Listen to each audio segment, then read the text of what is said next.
So the first thing I'm going to do is just coat this entire thing with my underglaze, and I'm going to, if I want it to be a dark, like opaque, so that you can see it's just brown, not like a wash of brown, then you're going to go ahead and go for 2 or maybe 3 coats of it. So you guys can do all sorts of different colors and stuff. I'm just being lazy, so I'm just doing one color. But one way to do it would be on where the rim ends. You know, it's brown around the rim, but you could have a different color on the inside. I don't know, I might do that. And this is drying, and maybe you're at the end of a class period. If you are, we'll wrap it under plastic. If there's enough underglaze in here to save, you can put it back in the container. If not, wash it out.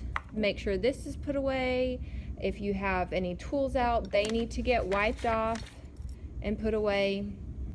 If you want to practice what you're going to put on your Sgraffito, grab a piece of paper from the scrap bin and just a thin, make sure you're getting a thin one. You don't want to, there's some thick papers in there. I'm going to make sure that my paper is relatively the same size as my mug. If you want to do this way, the only point of it is that you could be able to transfer it.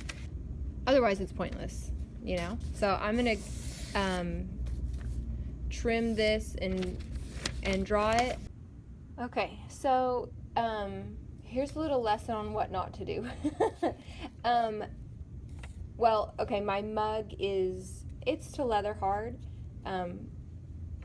and I had cut out a piece of paper that I could wrap around the side so that I could plan out my mug. And when I did, I just started drawing on this. I didn't have a this is what not to do.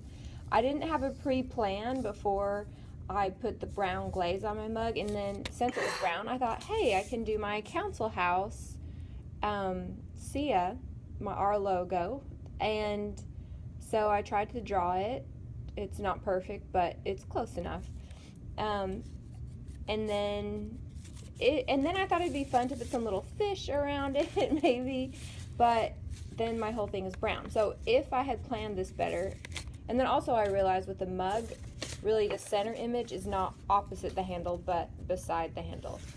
So if you want to follow my advice, if you're doing a mug and you want to wrap it around, just plan on putting the central image on one corner, and the rest will, and the other corner is the back, and I guess this is the sides anyways. So I'm just going to cut out this, or I think I'm just going to hold it there. I'm going to hold it there where I want to put it.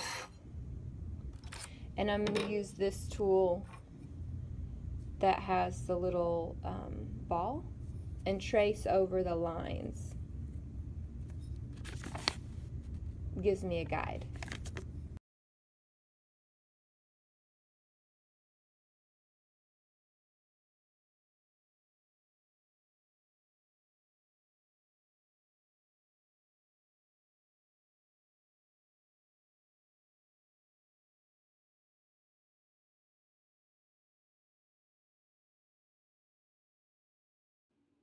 Once you think you're done, hold the paper and just check. You can see a faint outline. Make sure you didn't miss anything. That's going to be your guide for carving. At this point, I'm ready to start carving, and since I have one part of my mug that's going to have a lot of detail, I'm starting around that and carving around the letters first, carving around the most important details to make sure that I don't accidentally cut over something that was really important.